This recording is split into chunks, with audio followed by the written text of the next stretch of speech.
Hey there, record-loving friends. This is Brian from TokyoRecordStyle. I am in the western suburbs of Tokyo here in a parking lot. I think this is connected to the telephone company. There's a big sort of factory building right behind me. I'm not exactly sure who is using this parking lot, but I found something here that is very cool, and I don't imagine I'm going to have too many chances to share this bit of Japanese culture with you, and unfortunately I can't even really speak with so much depth about it. I do have a book about this that I will tell you, but so as not to steal my own thunder, let me just present to you this very interesting subculture of the Japan highway trucker life. Dun da da da. Decotora, decoration trucks.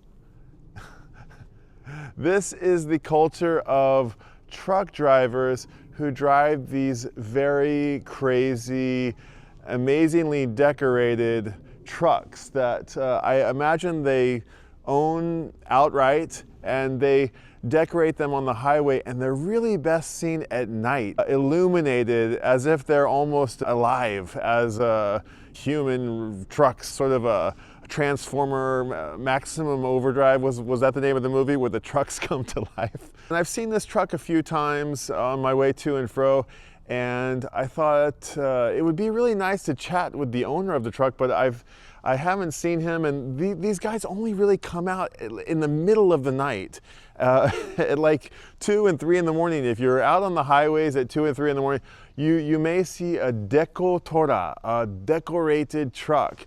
And some years ago, there was a fantastic book made of a guy who followed around the Decotora guys, and I own the book, and perhaps when I get back home, I'll flip through a few pages of it. Greetings from a couple of weeks later, Brian. I'm popping in here, interrupting this video. Since I recorded what you've seen so far, I've taken some photos of the truck and I've shared them with my family and friends and said, hey, what does this kanji mean? And what does this kanji mean? And what do you think this means? I've added them as subtitles and a little bit of comments to give you a little bit more context about Decotora. But I'm going to interrupt here for a second now that I'm back here in my library where I can get access to my books. And I'm going to show you a copy of this amazing book called Decotora by Tatsuki Masaru. What's special about this book is that it shows a great depiction of Decotora culture from 1998 to 2007. A really wonderful photographer, and a lot of the photos here are pictured at night, and you're not getting the real sense of the Decotora culture and aesthetic unless you see it at night. And here on the cover, he's depicted it with the wet concrete, and which makes it so that there's twice as much light. And I'm going to just show you a few pages of this book so you can get a little bit more sense of it. Decotora, I assume it's still in print, and our first image here is of a countryside intersection in Japan, perhaps insinuating that Decotora culture is not quite a city thing, although you can see these Decotoras if you go down to the docks of Tokyo Bay and late at night where some of these trucks are dropping off or picking up deliveries. But generally, it's something that you see on the highway when you're off in the countryside. Some beautiful bouquet here. And here are our truckers. They are an interesting lot. It's kind of, they call it Yankee culture in Japan, I think. And it's sort of, it's trucker guys. It's truck stop culture. It's, you don't want to call them anything else. They're trucker guys, and they're not concerned with the fashion trends of the big city, and they've got an interesting aesthetic about themselves. If you go to some of the service areas where the truck stops, you'll see them all lined up here in a row. If you end up at one of the Decotora meetups in the middle of the night, here you see that front grill that evokes some sort of fighting Japanese spirit or something, with the beautiful flare here, and lots of chrome, and it's got something sort of Voltron-esque about it, robotic. And our photographer here is telling us that he's made this with love. I think this is a heart here in the asphalt, some rain reflected, and this is where you start to kind of get a sense of Decotora culture. Here are the sakura trees, and here's one of the bruisers, got a full denim rig going on here, his kind of like white gangster style shoes, and he's got this bumper that comes off the front, and then this sort of giant apparatus that often is highly decorated on the top here. Another guy has his jumper on and his dragon motif on the side of his truck. And this is where you really start to lose yourself in the geometry of these giant faces of the trucks. There's all of these lights and illuminations, and it starts to look a little bit like a pachinko parlor or a video game. You can't even really be sure what you're looking at, but these again are the grills that come off of the front of the trucks, and these strange highly decorated window frames and decorations. And they've got these kind of like missile almost launchers here on the top, and geisha motifs. Here's our driver with his dog, and Oh, and this is like, if you can come across this in the countryside, that is what you were hoping to see. That's a very special sight, and you won't really see it here in the center of Tokyo. You need to get out in the sticks in the middle of the night where somebody's doing a long haul, and to see something like that. But if you're driving on the highway late at night and you see one of those coming the other way, it's pretty special. But sometimes you do see them in the city, and you say, "Oh my God, there's one!" There's toys, and the cabins are all really cool. They all have this sort of karaoke bar, hostess club, sort of chandelier, sort of secret speakeasy vibe going on inside them. They've got velvet curtains and this embroidery and all this purple and pink, and it's sort of regal and tacky at the same time. They've always got these steering wheel covers. You'll see more chandeliers here in the book, and beautifully reflected here in the wet concrete. And yeah, they can be bruisers, these guys. And there's the classic sort of flat top motif with the bleach blonde hair. Not all too thrilled to be having his photo made. Mount Fuji off in the distance if you can make it out. The Kanto Express. Somebody's put a little artistic flair here in the hubcap. And here is a giant parking lot with all manner of Decotora. Here's a dump truck. Here's little ones, medium-sized ones, big ones. One with a Japanese flag here on the roof. Air horns are a big part of Decotora culture. Toys, this might be something that you see at a meetup, perhaps, in a parking lot. There's some really cool toys. I assume these are like maybe handmade because you don't see these at the typical toy stores in Tokyo. One of these just amazing faces of the Decotora. They really come to life and have these personalities that I don't know where they get this stuff. I assume it's all custom made, and the truck owners are working with small fabricators to design these things, paint shops and so forth. He's got the geisha and the Mount Fuji and the Puma on the back of his truck here. In the various the trailers, they're often they're not just for carrying goods. Some of them are, many of them are, but a lot of them they use them for alternative ways, and maybe not unlike the way we might use an RV or any other kind of beloved classic car. And here's our driver with his son. Maybe he'll inherit the Decotora someday. There's some Shinto motifs, I want to say. This is one in front of the Shinto shrine here. You'll see these stickers on the trucks that are sometimes they're like good luck charms, and they're blessings from the gods. It's kind of like there's a little bit of like yak culture, if you know what I'm saying, and a little bit of Shinto and a little bit of like samurai spirit. A little bit hard to find a point on it, but here's another interesting flat top. I don't know what this kind of style is called, but the bleach blonde hair and the two-tone glasses, and he's got his various accoutrements and his velvety leather red leopard skin pillows here in the back. The Virgin Mary here, this classic pompadour style, and then the chandelier again. This guy's got a cool one. He's got the long bumpers here that come out, the menacing windshield guards, and then he's got something that looks like it's got some hydraulics on it, like almost like a rocket launcher. In the back of he's got a SSS salon. Maybe he's cutting hair in here. It's got a little Trumpian vibe with a bunch of chandeliers and gold on here, and he's got stickers. Quite cool. This one's really wicked. Yabai. That one's super cool. And yeah, I just assume that they're pouring their heart and soul into these trucks, and they're not just truck drivers, but they're genuine truck artists. I mean, decoration truck. It's very, very groovy, and I would love to chat one of these guys up. I'm inspired after seeing this truck that the next time I see one of these on the highway, I'll stop and chat them up. And they might have their various mottos here on the front. Midnight family, and you'll sometimes the family gets involved. There's the son and the wife. They've got the matching t-shirts on. This guy's a working truck. He's got some kegs of beer that he's delivering, and chandeliers again. And this is a dump truck. He's got the hydraulics on there, and again the mom with the kid supporting the whole family. He's got a forklift. These guys probably do very well for themselves, and I'm guessing that these trucks might be very, very expensive, valuable assets worth hundreds of thousands of dollars, perhaps. You'll see them in the countryside. Here they are having a little izakaya spread. Yeah, all painted, really cool. Husband and wife taken to the road. There's a woman driving her truck, some nails, some various points. Oh, so this sculpture is in Shinjuku, and so this is not typical to see in Shinjuku, but I'm guessing that a very business-oriented district where there's lots of people here, usually salarymen, but in the middle of the night, there's nobody out here on the streets, and I can only assume that as he was passing through Shinjuku one night, he stopped here in front of the sculpture and took his photo. And this is kind of the classic pose. I've seen this pose quite a lot in this book. It's a bit of sort of firefighter calendar vibe. The guys kind of look all decadent in their red velour cabins here with the sort of 70s sofa motif on everything with the big giant chandeliers and their kind of tenugui do-rags. And here's another one smoking a cigarette. And he's got his workerman's trousers on. I forget what these are called, but they serve an interesting purpose. You'll see the scaffolding guys or the arborists wear these kinds of pants, and they have an interesting function where because your legs aren't touching the sides of the fabric, you're more sensitive to where there might be tree branches or scaffolding, and they give you some kind of physical intuition that makes them very popular for all the workermen's. Here's a guy parked out in front of Chanel. He's got his truck open. Good grief. Here's a guy who set up a little lounge, looks like a little karaoke bar in the back of his truck. I mean, they're exquisite. They really are. And every one will have its own custom marks, which gives you the sense that all of this work is bespoke, and each one has its own custom flair. Here's a cool shifter, and the guy with his tenugui bandana, the tatami mat, he's kind of old school.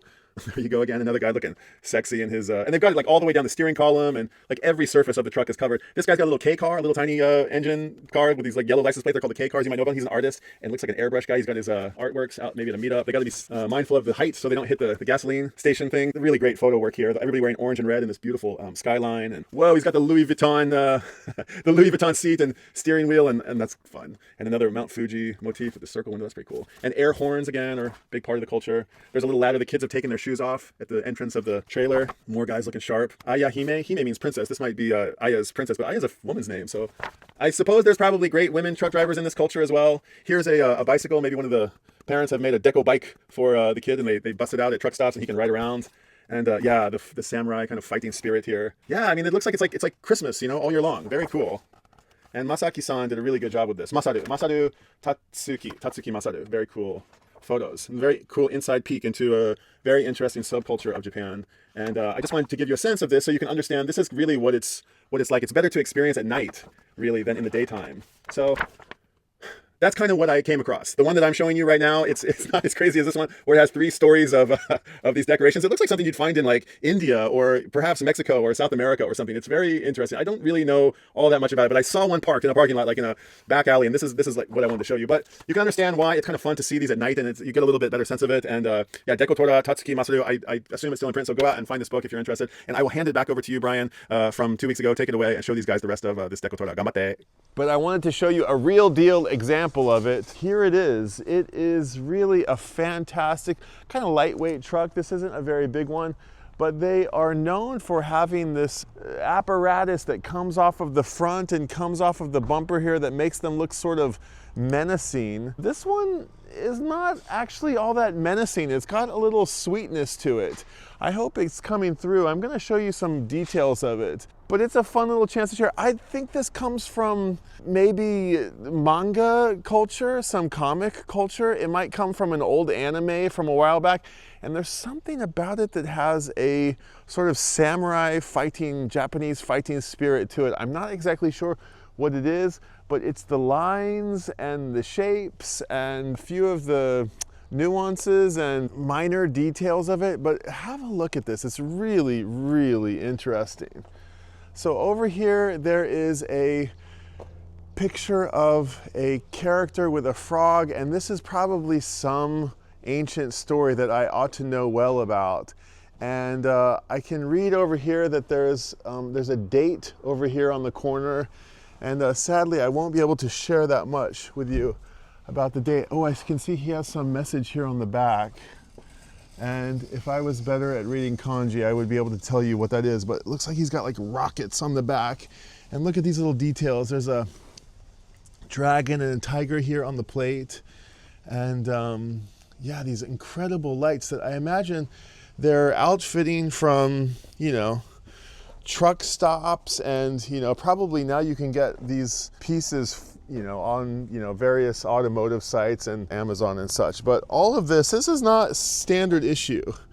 And I can see he's got a big old battery in here. There might be some, I don't know what could possibly be going on inside here, but you can see if this thing was all illuminated at night, it would be super, super crazy. He's got lights all over it, all around the border. And notice the lights here, there's a little heart light, just to show you that he's got a little bit of sweetness about him. God, I'm a little bit mindful that I don't really want to intrude on the space, but I don't think he'll mind if I'm celebrating. But look at the interior of this thing. It's just absolutely insane. And he's got his velvet, seats here and this wild upholstery all over the place. And they're really cool. He's got his lock on the steering wheel, his chandelier up top. Can you notice that? And he's so much attention to detail. And he's got these enormous horns. They must be really loud air horns. And these little sequins that sort of flash and probably look spectacular. These are stickers that you can usually get from the shrine, and they kind of bless your car with some good luck. And this looks like it's a Mitsubishi, and it has this giant, crazy bumper on the front. And right, it's got kind of a menace about it, and yet it's also kind of sweet and cute too, right? Isn't that hilarious? This is the Decotora culture. And if I had somebody around me who could help me out, we might be able to read some of these kanjis. But I think he's saying here, this is the middle mountain, and this is the 7 something or other, and this is Daruma. Daruma is a character in Japanese culture who falls down and wobbles back up. He's kind of a weeble wobble. And he's got a proverb that is said about him that says something here that you can read on the side of the truck where we can really get a good look out of it. This is the number 7 in Japanese, and this is the number 8. And it says something about fall down 7 times, get up 8. So Daruma is the prince of falling down 7 times and getting up 8. And I would love for somebody to come and tell me a little bit more about it, but maybe someday we'll get out on the highway and we'll be able to maybe chat one of these guys up. But it's got a little, like, you know, Mexican cowboy, a little Japanese cowboy vibe about it, you know? Look at these giant horns, you know? I just love it. It's so crazy cool, and I really, really recommend this book, Decotora. And okay, so he's even famous. He's got his own truck, and that's him smoking his cigar, and maybe we can find out about him, like a QR code, or we can look him up or something. So thank you, Mr. Daruma Truck, this amazing Decotora. There you go, just a little bit of Tokyo culture. The Decotora, decoration truck. A very interesting part of Japanese subculture. Sort of adjacent to the Japanese bozozoku, the gangsters on the motorcycles, the sort of yahoos. They're called Yankees, the guys who are kind of hooligans, you know, they drive these cars. But I imagine that most of the guys who drive these trucks are probably pretty sweet people. And if you got embedded in their little subculture, you'd probably meet a whole lot of interesting people. I have a feeling I've probably run into them at the local onsen or on the highway once or twice. But thank you very much, Mr. Decotora. Oh gosh, the antennas, just the last point. Look at these cool antennas. They have like, they're like CB antennas, but they have like this kind of something like a bit Buddhist about them. Something that you would see on the top of a Buddhist shrine, right? They're sort of, if they have trucks in the afterlife, this is probably what they look like. Okay. Thanks for letting me share. And like and subscribe if you dig this and want to see more of it. I'll do my best to share more of these when I see them. Wow, what a masterpiece. Very, very cool. Very cool. Not so often that you get to see those. All right, I'm off to do my thing, and I'll see you guys in the next one. Thanks for tuning in. Till next time, see you in the random parking lot in West Tokyo, and maybe for another cool piece of automotive interest. Okay, bye.